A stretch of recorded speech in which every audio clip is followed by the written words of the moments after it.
तव कथामृतम् तप्तजीवनम् कविभिरीडितम् कल्मषापहम्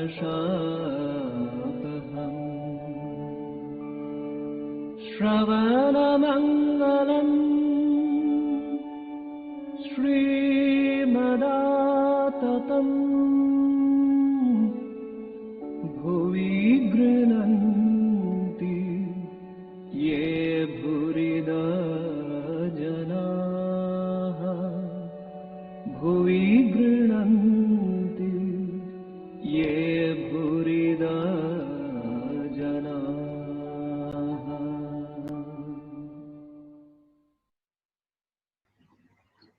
ॐ तव कथामृतं तप्तजीवनं कविभिरीडितं कल्मषापहं श्रवणमङ्गलं श्रीमदाततं भुवि गृह्णन्ति ये भूरिदा जना.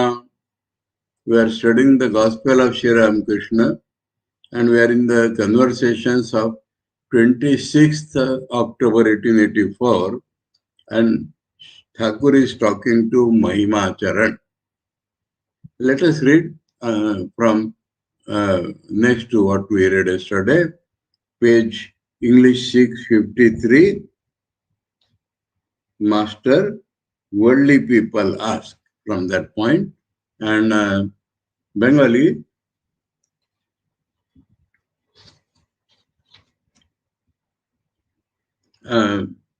page 693, subheading Sansara Sakti Kato Dil. From there.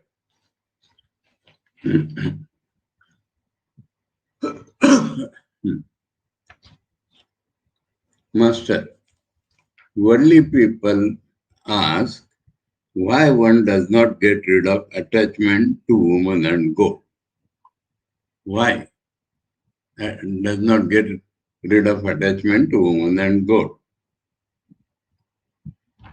The answer, that attachment disappears after the realization of God. So first, without telling why it happens, he is telling when it goes. From that he will derive, if a man once tastes the bliss of Brahman, then his mind no longer runs after the enjoyment of sense pleasure or wealth or name and form. So along with that woman and gold, he has added name and form, which is a subtler type of attachment.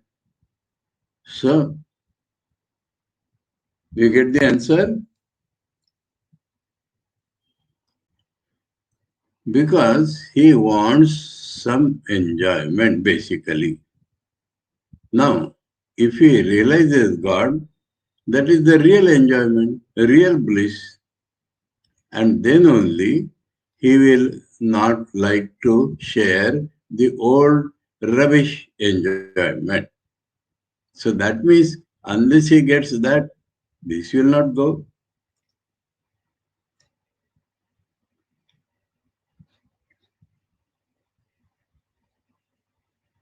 If the moth once sees the light, it no longer goes into the darkness.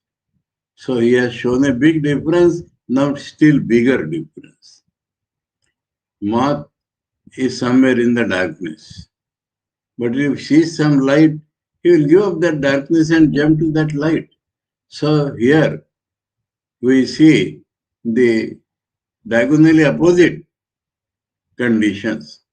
There we saw little insignificant like enjoyment and the real bliss. But here, darkness and light. So if he does not get the light, what he does? He lives in the darkness.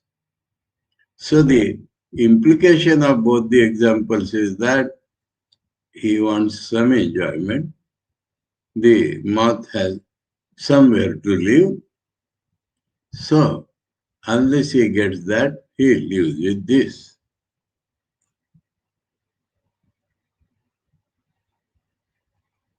Now beautiful example is giving. Some friend said to Ravana, "You have been assuming different forms for Sita to deliver her, to attract her. He is taking so many forms because he had the capacity." That's settler powers. Why don't you go to her in the form of Rama? Ravana replied, "No, to take up a form, he has to think of the person who had that form.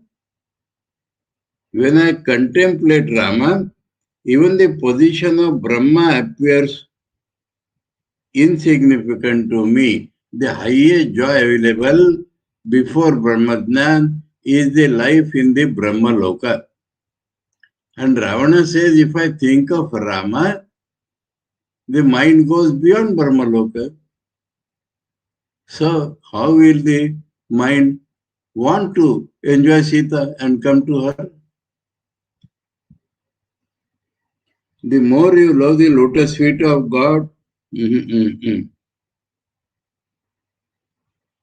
not to speak of the company of another man's wife. So that is Sita. How could I take the form of Rama for such a purpose? So again, the contrast is being shown. God and any enjoyment. Any enjoyment. First he told about woman and gold, then he added name and form, and through this example, even the highest worldly enjoyment in the highest loka, not this worldly.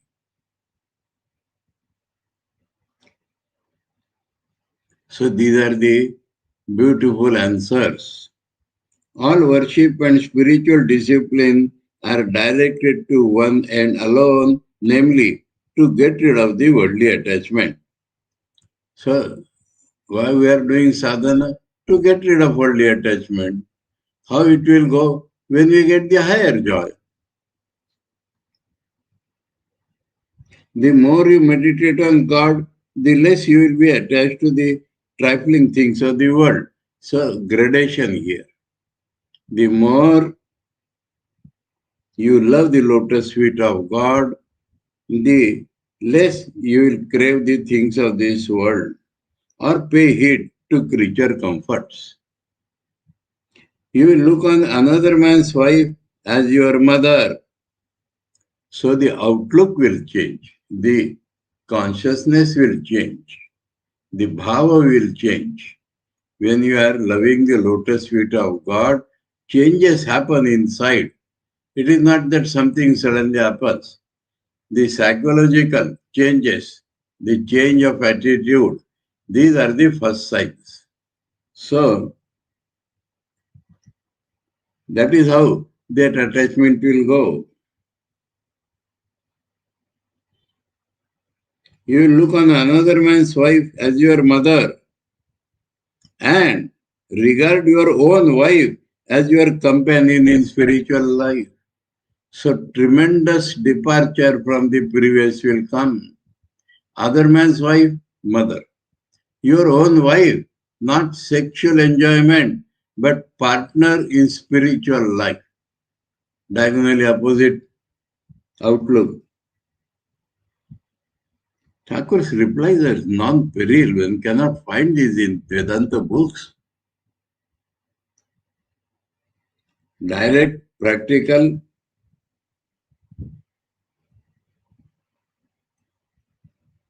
You will get rid of your bestial desires, like beast, animal, and acquire godly qualities. So that is the psychological change. You will be totally unattached to the world at one step.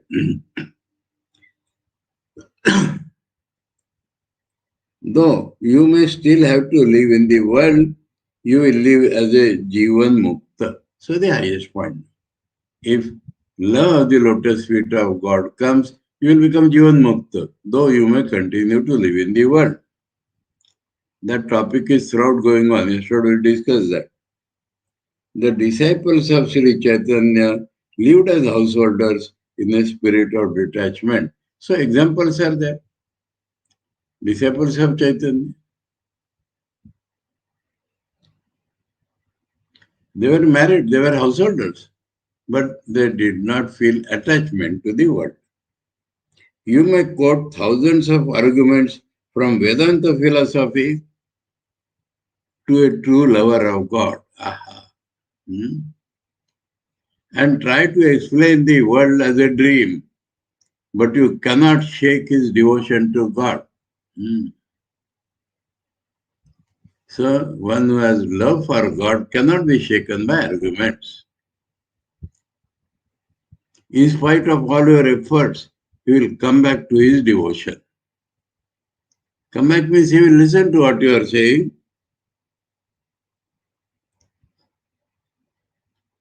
A man born with an element of Shiva becomes a Jnani. So now the two constitutions of man. His mind is always inclined to the feeling that the world is unreal and Brahman alone is real. But when a man is born with an element of Vishnu, so one does not decide he will become a Jnani or a Bhakta. They are born with that constitutions. Immanent God, transcendent God. Transcendent God, Jnana. Immanent God, Bhakti. But when a man is born with the element of Vishnu, he develops ecstatic love of God. That love can never be destroyed. It may wane a little now and then when he indulges in philosophical reasoning, but it ultimately returns in him increased 1,000-fold. So when he argues, then it may become little less, but then it will rebound and become 1,000-fold. Because it was checked for some time, so it becomes 1,000-fold.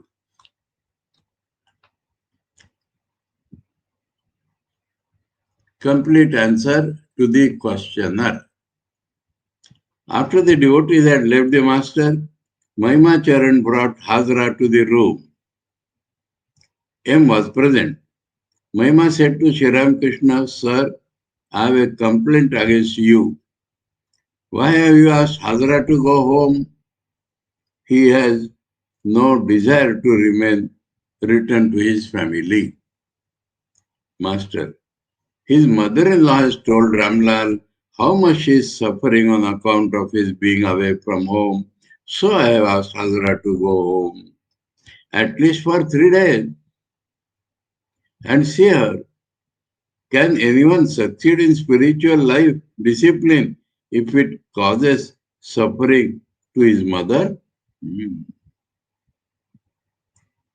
While visiting Vrindavan, he is giving no example. I had almost made up my mind to live there. When I remembered my mother, I said to myself, my mother will weep if I stay away from her. So I returned here with Mathur Babu. Besides, why should a Jnani like Hazra be afraid of going back to the world? So other side, Hazra is a Jnani constitution, it appears at least. So why is afraid? Will he become attached? He has no desire. Why? Mahima with a smile.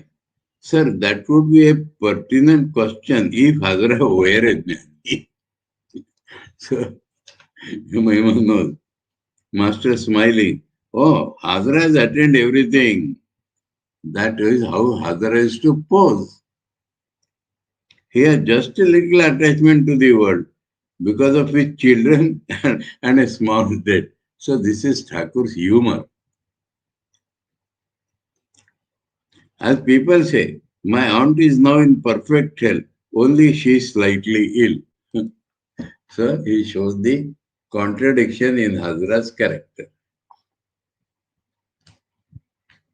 Mahima, where sir is Hazra's knowledge?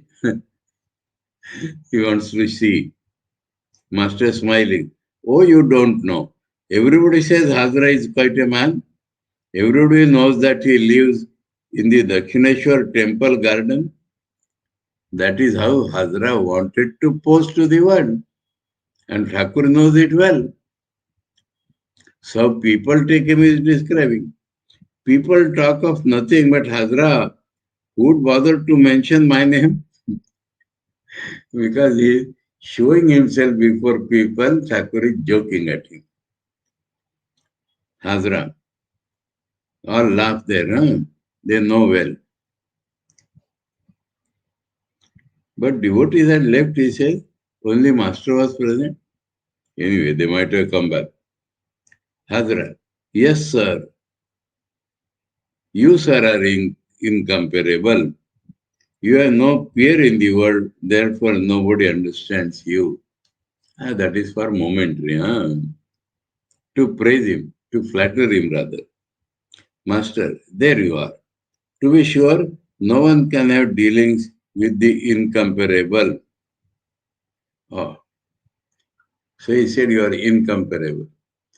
Thakur had said, nobody talks of me. So he says, because I am incomparable, why they should talk of me? So why should people mention me at all? Thakur is equal in humor, better humor than anybody else. Mahima, what does he know, sir? He will do your bidding. Master, that is not so. You had better ask him about it. He said to me, you and I are on even terms. So see what Hazara has talked. Now he is talking like that. So why will he do my bidding? He is equal to me.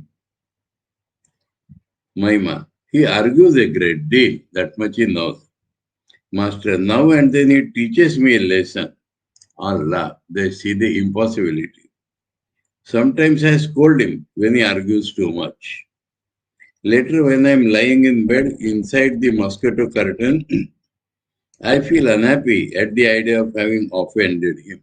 For Thakur, everybody is manifestation of God. So I leave the bed, go to Hazra and salute him. Then I feel peace of mind. Tremendous, tremendous. Impossible, but absolutely ideal. He scolds, he feels offended, he goes, and then he can sleep. To Hazra, why do we address the pure Atman as Ishvara? Some mistake in his philosophy is showing. The pure Atman is inactive and is the witness of the three states. So pure Atman is equal to Brahman, not Ishwar, with one step down. Whom I think of the acts of when I think of the acts of creation, preservation, and destruction, then I call the pure Atman Ishvara. He does not believe in Sagun Brahma, so I calls him Ishvara. What is the pure Atman like? It is like a magnet lying at a great distance from a needle. The needle moves, but the magnet lies motionless, inactive. That is the comparison. Inactive, but attracts. So, explanation of that apparent contradiction. How it attracts? Yes, it attracts like the magnet. Toward evening, Sri Ramakrishna was pacing the room. So, those things are over now. M was sitting alone, thinking. Suddenly, the master said to him tenderly, please give me a couple of linen shirts. As you know, I cannot use everybody's things. I thought of asking captain for the shirts, but you had better give them to me. So he wants M to behave like his son in the world. For M's benefit, M felt highly gratified and said, as you please, sir. At dusk, incense was burnt in Sri Ramakrishna's room, and as usual, he bowed before the pictures of gods and goddesses on the walls and chanted their names softly. From outside, one could hear the murmuring of the Ganges and the music of the evening worship in the temples of Kali, Vishnu, and Shiva. Through the door, one could see the priest at a distance moving from one temple to another. a bell in his left hand and a light in his right. So Kali worship is main. Other temples he does alternate, that is one after the other. So he is in the temple, you may not see, but he moves from one temple to other. From the door, you can see that.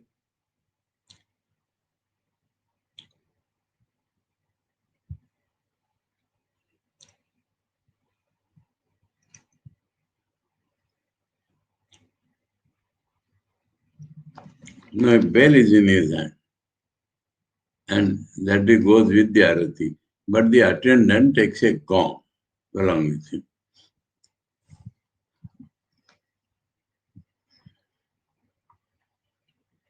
The evening melody was in harmony with the spirit of the hour and place. So in Indian classical music, the music is made to suit particular times of the day and also the moods. And with the innermost thoughts of the worshippers. For the time being, the sordid things of daily life were forgotten. So they are thinking of God and they are getting that divine music.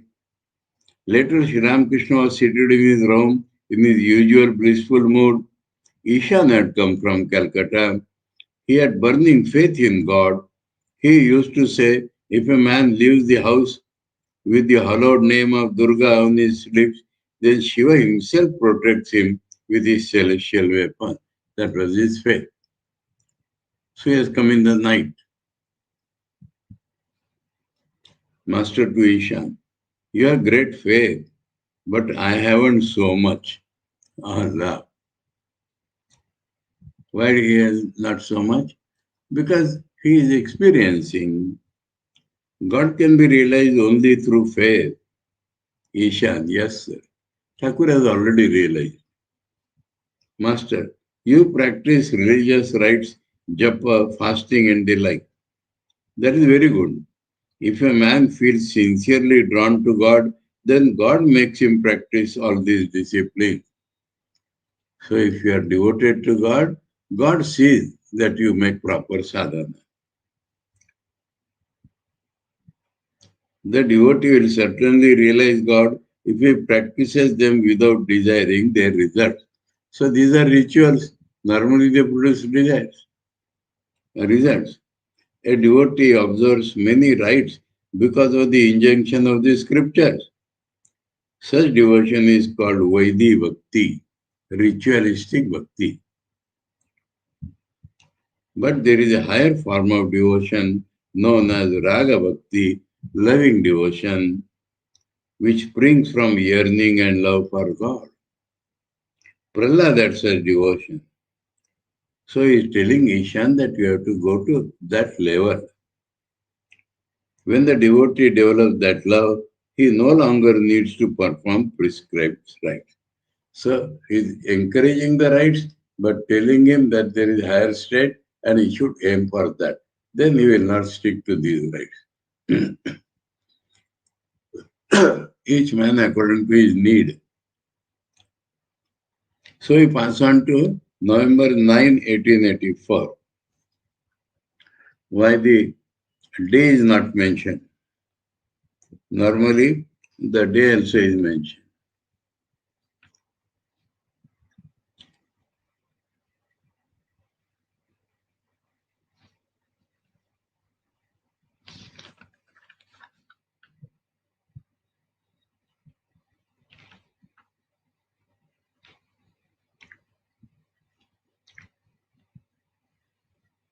Ravivar. In Bengali, in bracket, it is mentioned. Ravivar. It is always better to have day and date both. So we may add here Sunday, November 9, 1884. Sri Ramakrishna was in his room, seated on this small. So from 26th October, 5 days more of October and 9, 2 weeks. So next Sunday, perhaps Master Mahesh could not come. Sri Ramakrishna was in his room, seated on the small couch and facing the east. Visualization, meditation, for that Master Mahesh has described exactly. The devotees were sitting on the floor. Some people have told me that when they read this, they feel they are transported to that room. Such is the vivid description that some devotees have told me that when they read the gospel and these descriptions, they feel that they are sitting there in that room. So that is Master Mahash's attempt. The devotees were sitting on the floor. It was about midday when M arrived and took a seat after saluting the master. Gradually, other devotees began to gather. Vijay Krishna Goswami was there with several Brahmo devotees. The priest Ram Chakravarti, I think he has a dual name because we read this Chakravarti again in another place, but in Bengali it was Chatterjee.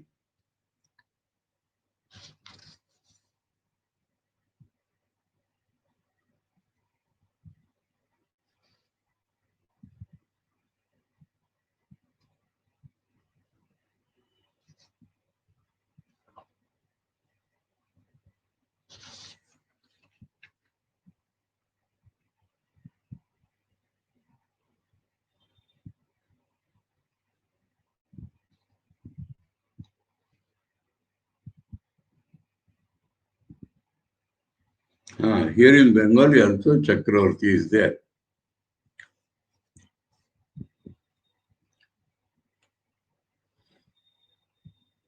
So, Chakravarti, is it a title? I don't know. But here we see the same person sometimes described as Ram Chatterjee and sometimes as Ram Chakravarti. Or it may be a typographical error, we don't know, both in Bengali.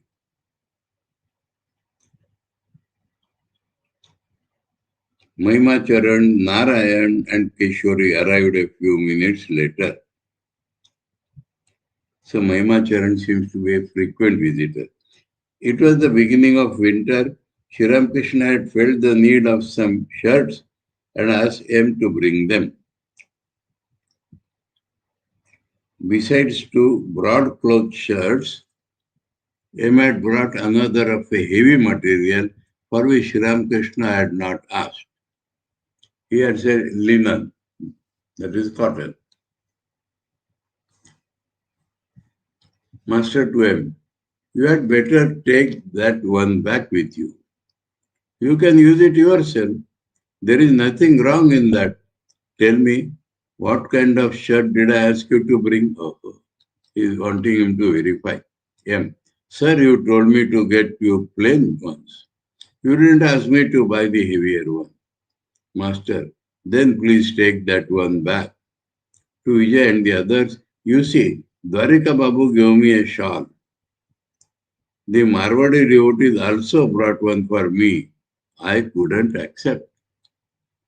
Things which are not necessary, Thakur cannot accept. Vijay interrupted the master saying, that is right, sir. If a man needs a thing, he must accept it, and there must be a man to give it. Who would a man will give? Master, he does not agree to this. Huh? The giver is the Lord himself. Yes, the sannyasins never feel obliged to a particular person because they feel it is God himself who is giving. One of our Nagpur Swamis,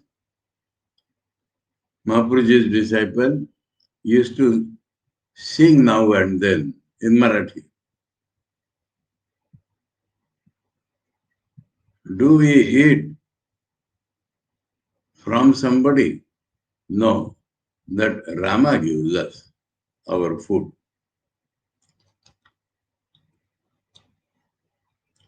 He is not, what we say, the one who does not feel the good done by the others, what we call kritagno in Sanskrit.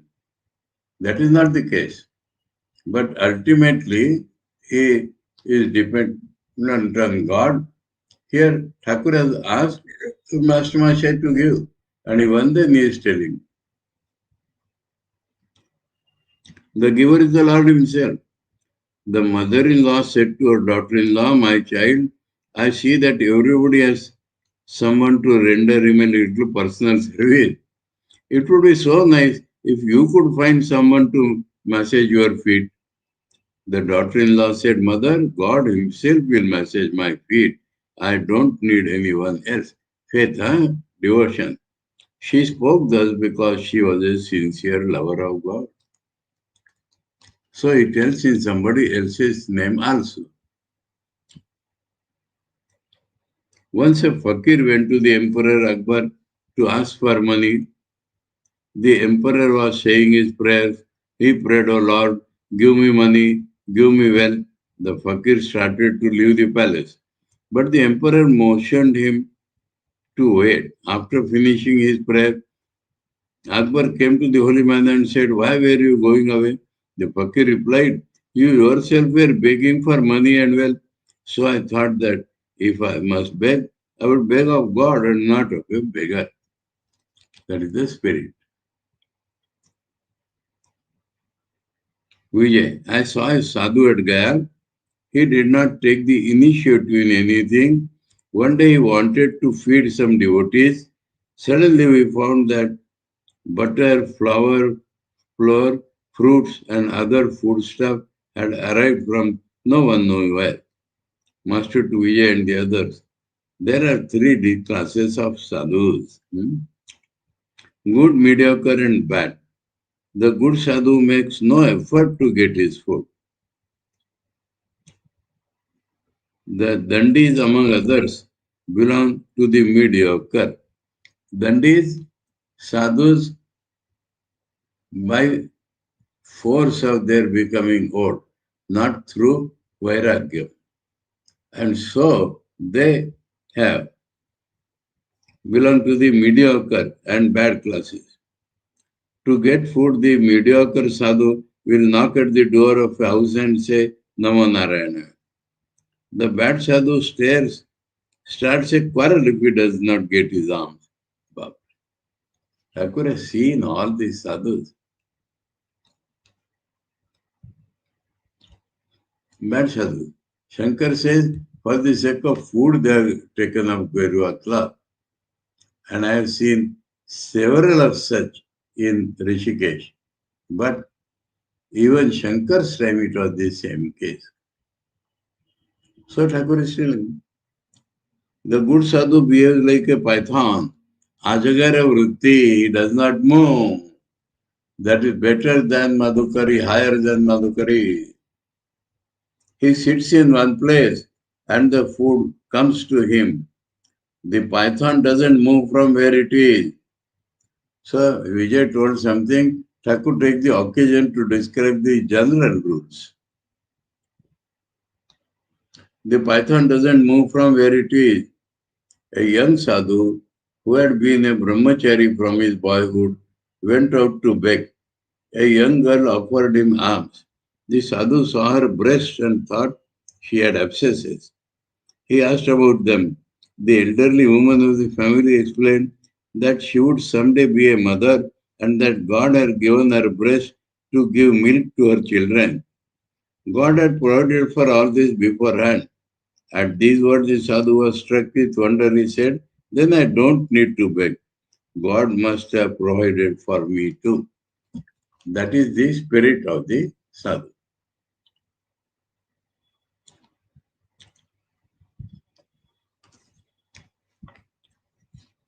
I'm reminded of my days, so I stop. Some of the devotees thought that in that case, they should not take initiative either. Devotees thought like that, Master. But those who think that an effort is needed must make the effort. You don't have that faith in God. You think effort is necessary. Then you should not give up. You have to make. So according to the mental position you have to work. Vijay, there is a nice story about that in the Bhaktamala. Master, tell it to me. Vijay, please tell us yourself. Thakur knows Bhaktamala. Master, no, you tell it. I don't remember it very well. One should hear those things at the beginning. That is why I listened to them years ago. But now I am no longer in that mood.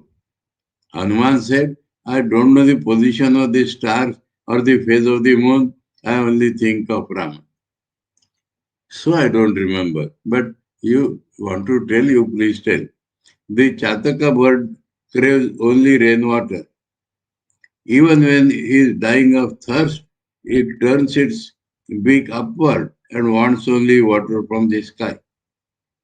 The Ganges, the Yamuna, and the seven oceans are filled to the brim, but still it will not touch the water of the earth. So only everything from God. Rama and Lakshmana visited Pampa lake. Lakshmana saw a crow, very eager for water. Again and again it went to the edge of the water, but would not drink. Lakshmana asked Rama about it. Rama said, brother, this crow is a great devotee of God. Day and night it repeats the name of Rama. Its throat is parched with that thirst. But still it won't drink for fear of missing a repetition of Rama's name. So these are the stories described in Puranas to show certain values.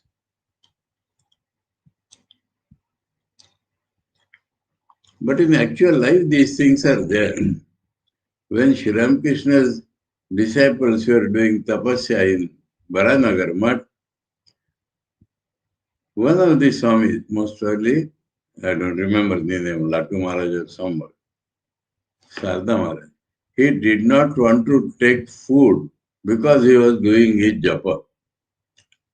They were forcing him. Finally, he said, if Mahapurush Maharaj remains touching my body, at that time, then I will take food.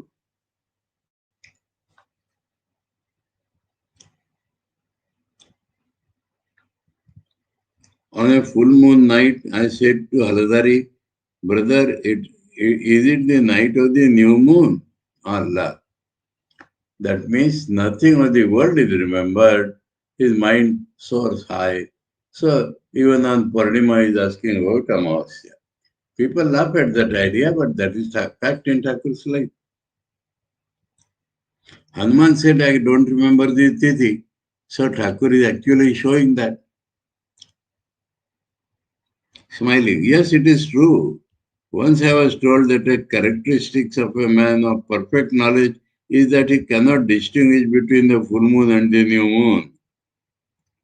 But how could one convince Haladari of that? He said, this is certainly the dark Kali Yuga. He cannot distinguish the full moon from the new moon and people respect him. So the higher does not appear. It appears like a lower. Mahimacharan entered the room. Master, respectfully, come in, sir. Please take a seat. To Vijay and the other devotees. To the ecstatic state of mind, I cannot remember a date. In the ecstatic state of mind. The other day, there was a religious festival at Benny Park's garden. I forgot the date. I can no longer remember the last day of the month when it is very auspicious to repeat the name of God. But sometimes naturally things used to come to him. Sri Ramakrishna remained thoughtful a few minutes. Master, but I remember it. But I remember if a man makes an engagement to visit me, that is truthfulness and attention on the people's need.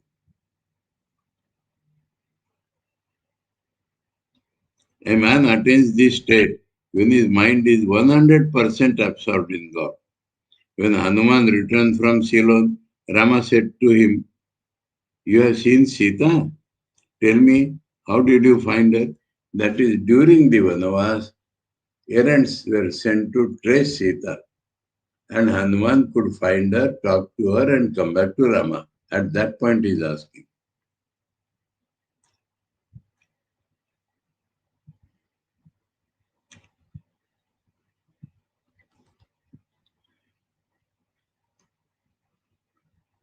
Hanuman said, "O Rama, I saw that only the body of Sita lay there. It had neither her mind nor her soul. She has indeed consecrated her mind and soul to your lotus feet. Therefore, I saw only her body in Shiloh. Further, I saw the king of death prowling about, Yamaraj, king of death. But what could he do? It was only a body. It had neither mind nor soul." This is something important. Eh?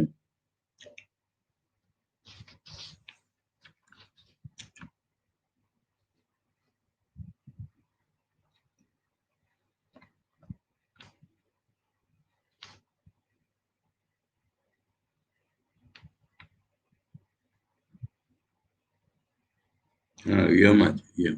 God. If a man possesses his soul, then Yama will take away. But if he has no soul, what will Yama do?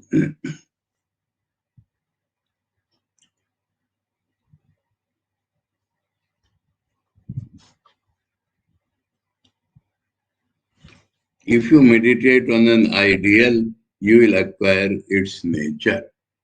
Now, if you think of God day and night, you will acquire the nature of God. A salt doll went into the ocean to measure its depth. It became one with the ocean. What is the goal of books or scriptures? The attainment of God. A man opened a book belonging to a sadhu. He saw the word Thakur himself had opened from a sadhu. He saw the word Rama written on every page. There was nothing else. If a man loves, so many types of sadhus have visited Dakshineshwar, and it made it very, very holy place. If a man, because Thakur stayed there, so all this was happening. If a man loves God, even the slightest thing kindles spiritual feeling in him. Then repeating the name of Rama, but once he gets the fruit of 10 million sandhya. Now, this is not exaggeration. Huh?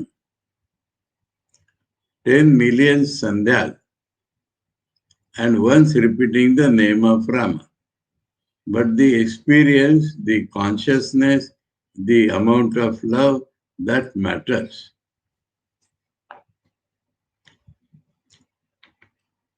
At the sight of a cloud, the peacock's emotion is awakened. He dances, spreading his tail. Radha had the same experience. Just the sight of a cloud recalled Krishna to her mind because of the similarity of the color. Chaitanya Dev was passing a village. He heard that drums were made from the earth of that place, that mud or clay of that place. At once he was overwhelmed with ecstasy because drums are used in Kirtan. But who can have this spiritual awakening? Only he who has renounced his attachment to worldly things. Both is not possible.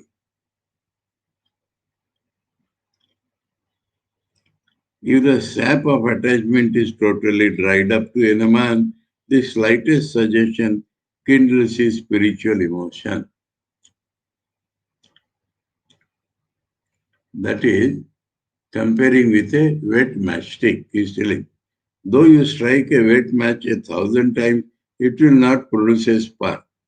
But if it is dried, the slightest rubbing will set it aflame. So no attachment is like that. Pain and pleasure are inevitable in a body. Who has realized God dedicates his mind and life, his body and soul to God. When Rama and Lakshmana went to take their bath in Pampa Lake, that crow's example again, they thrust their bows into the ground. Another example, near Pampa Lake, Coming out of the water, Lakshmana took out his bow and found its tip stained with blood. Rama said to him, "Look, brother, look, perhaps you have hurt some creature." Lakshmana dug in the earth and found a big bullfrog. It was dying. Rama said to the frog in a one sorrowful voice, "Why didn't you crow? We should have tried to save you. You croak lustily enough when you are in the jaws of a snake." The frog said, "O Lord, when I am attacked by a snake, I so croak, saying, 'O Rama, save me. O Rama, save me.' This time I found that it was Rama who was killing me, so I kept still." Thakur's examples are supreme and incomparable. Where to get these in Vedanta books?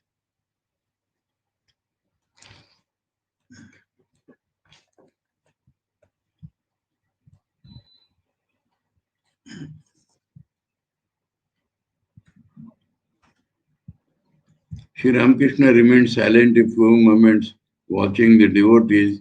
He had heard that Mahimacharan did not believe in following a guru. He began the conversation again.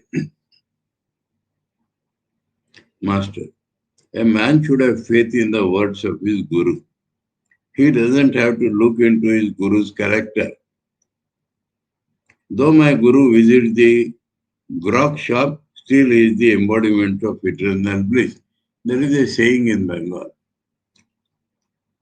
A man who used to give recitals of the Chandi and the Bhagavata once said, "A broomstick is itself unclean, but it cleans dirty places." So he may not be pure, but his recital of Chandi will help others. Mahimacharan studied the Vedanta. His aim was to attain Brahmajnana. He followed the path of knowledge and was always reasoning. But Shankar again and again tells in his commentary that if he does not have a Guru Parampara, then he will not realize God. He might have studied the Vedas, but if he does not have a Guru, it is difficult for him to realize God. Shankar is saying, "Master to Mahima." So Mahima's knowledge is half cooked. The aim of the Jnani is to know the nature of his own self. This is knowledge, this is liberation. The true nature of the self is that it is the Supreme Brahman. And the Supreme Brahman are one, but this knowledge is hidden on account of Maya. Subject-object consciousness or wrong knowledge. Knowledge is inside, but it has been covered.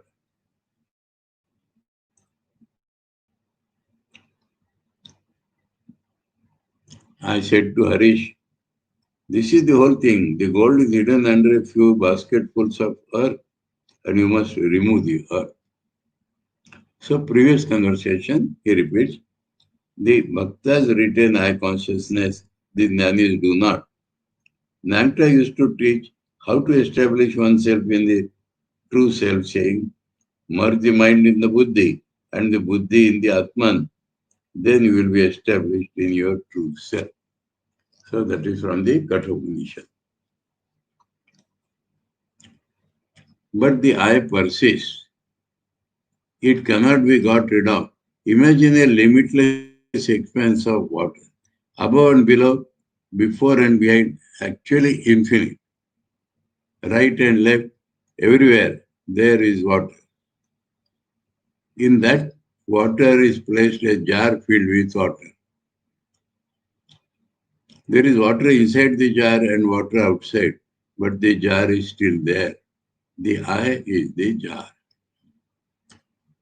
Till that body is there, that I is there.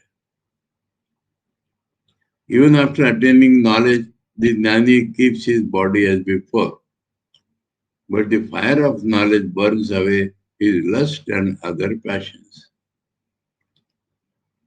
Many days ago, during an electric storm, a thunderbolt struck the Kali temple. we saw that no injury had been done to the doors, only the points of the screws were broken. The doors are the body and the passions, lust and so forth are the screws. So seeing that outside is comparing. A jnani loves to talk only about God. He feels pain if one talks about worldly things. That is a real jnani. Huh? But a worldly man belongs to a different class. He always has the turban of ignorance on his head. He always comes back to worldly topics. Difference. The Vedas speak of the 7 planes of mind. When the jnani's mind ascends to the 5th plane, he cannot listen to anything or talk of anything but God. This place. Vairagyam.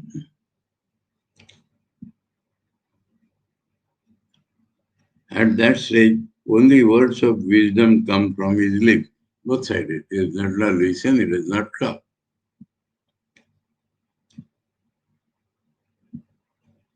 The Vedas speak of Satchidananda Brahman. Brahman is neither one nor two. One is the form taken by two. That is the idea of one. If the idea is one is there, the two also is there. But Brahman is one without a second, so it is not called one.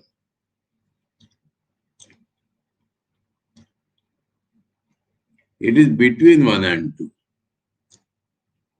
Between one and two does not mean 1.5. Huh? A concept. That means it is one but appears as two. That is the meaning. It cannot be described either as existence or as non-existence. It is between existence and non-existence. To describe it as existence, I have to be there to experience it. That is the purpose.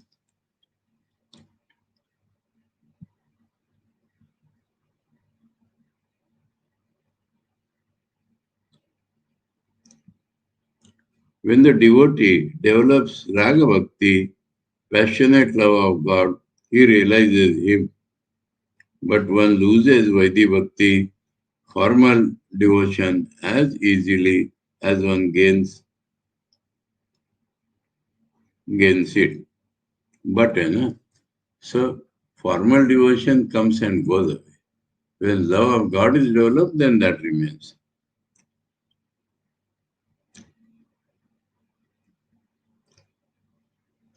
This is formal devotion. So much japa, so much meditation, so much sacrifice and homa, so many articles of worship, and the recitation of so many mantras before the deity. Such devotion comes in a moment and goes in a moment. Many people say, well, friend, we have lived on Havishya for as many days, special type of sattvic food.